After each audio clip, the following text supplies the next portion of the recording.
Halo, Assalamualaikum warahmatullahi wabarakatuh. Perkenalkan, nama saya Muhammad Iqbal Ivansyah, biasa saya dipanggil Iqbal. Nah, pada hari ini saya akan menjelaskan mengenai konstitusi teman-teman. Nah, berhubungan pada hari ini saya mendapatkan tugas kuliah pada mata kuliah HTN atau Hukum Tata Negara 3 yang pada kurun waktu 5 menit ini nanti dalam video ini saya akan menjelaskan apa itu konstitusi kepada teman-teman sekalian. Nah, teman-teman, yang pertama saya akan mendefinisikan terkait apa itu konstitusi. Nah, pertama-tama mari kita pahami dulu pengertian daripada konstitusi. Nah, konstitusi adalah hukum dasar yang menjadi suatu pedoman dalam penyelenggaraan suatu negara. Nah, biasanya konstitusi itu berisi suatu aturan-aturan mengenai pembentukan pembagian serta pelaksanaan kekuasaan, hak dan kewajiban warga negaranya. Nah, eh, serta hubungan antara rakyat dengan pemerintah.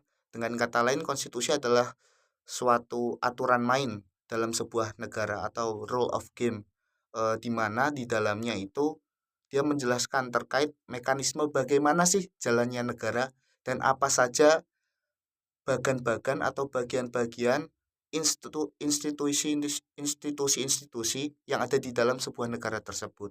Nah, eh, dan secara umum juga konstitusi memiliki beberapa fungsi penting teman-teman. Nah, yang pertama sebagai pembatas kekuasaan agar pemerintah tidak bertindak sewenang-wenang.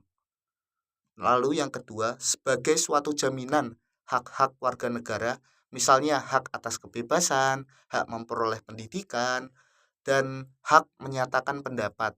Lalu yang ketiga, konstitusi berfungsi juga sebagai suatu dasar legitimasi bagi pemerintah dalam menjalankan kekuasaannya. Nah, dari tiga hal tersebut, itu ada di dalam suatu konstitusi. Semisal konstitusi kita UUD NRI 1945. Yang pertama, pasti ada suatu pembatasan, yaitu fungsi-fungsi lembaga di suatu pemerintahan.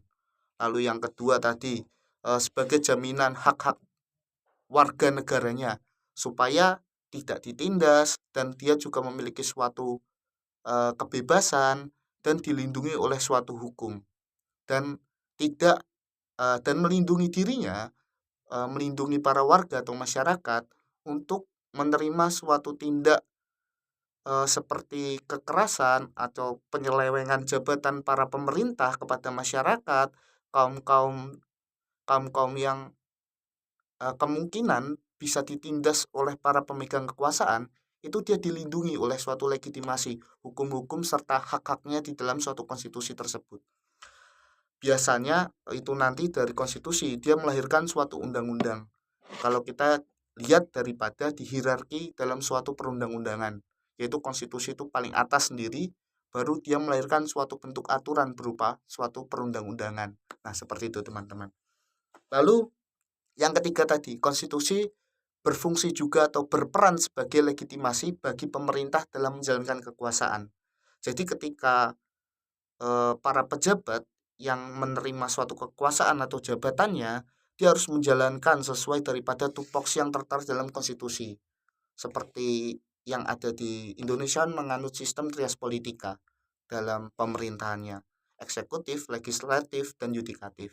Eksekutif terdiri daripada presiden, wakil presiden, serta menteri.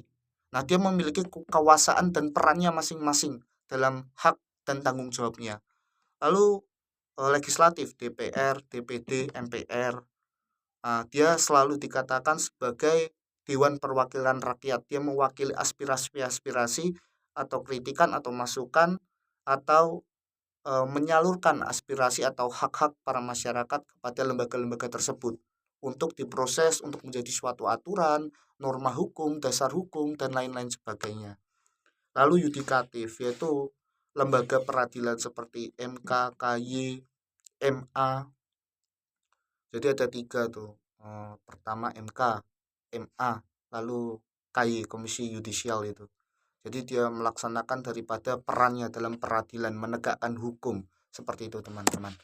Lalu lanjut yang terakhir, Di banyak negara termasuk Indonesia juga, konstitusi juga disebut dengan Undang-Undang Dasar Indonesia tadi itu, yang sebelumnya saya jelasin memiliki UUD NRI 1945 yang pertama kali ditetapkan pada 18 Agustus 1945. Nah, itu tanggal sebelum amandemen, teman-teman. Lalu sehari setelah proklamasi kemerdekaan, UUD 1945 ini kemudian beberapa kali mengalami amandemen agar sesuai dengan perkembangan zaman. Nah, seperti itu. Isi konstitusi biasanya itu meliputi 4, teman-teman. Yaitu yang pertama, dasar negara dan bentuk negara, contohnya Indonesia. Nah, dalam Indonesia itu negara kesatuan yang berbentuk republik dalam pemerintahnya. Lalu yang kedua, struktur kelembagaan negara. Siapa saja lembaga yang berwenang seperti presiden, DPR, MA, MK, dan sebagainya, seperti yang saya jelaskan tadi. Lalu yang ketiga, pembagian kekuasaan. Jadi di dalam konstitusi itu juga ada peran-peran penting dalam kekuasaan dan pembatas daripada kekuasaan tersebut. Agar apa? Agar ada keseimbangan antara eksekutif, legislatif, dan yudikatif. Seperti itu, teman-teman. Lalu yang keempat, hak dan kewajiban warga negaranya untuk menjamin kebebasan dan keadilan bagi masyarakatnya. Jadi masyarakat seperti kita yaitu memiliki suatu hak dan kewajiban. Untuk apa? Hak dan kewajiban itu harus dilindungi. Dan hak besarnya suatu hak dan kecilnya suatu hak manusia itu berdasarkan daripada besar kecilnya kewajibannya. Dan hak itu pasti dilindungi oleh konstitusi itu tersebut. Makanya pentingnya konstitusi dalam suatu negara. Untuk apa? Untuk melindungi para warga dan masyarakatnya. Mungkin sekian video singkat dari saya. Kurang lebihnya mohon maaf. Jika ada koreksi, silahkan chat di kolom komentar. Terima kasih teman-teman.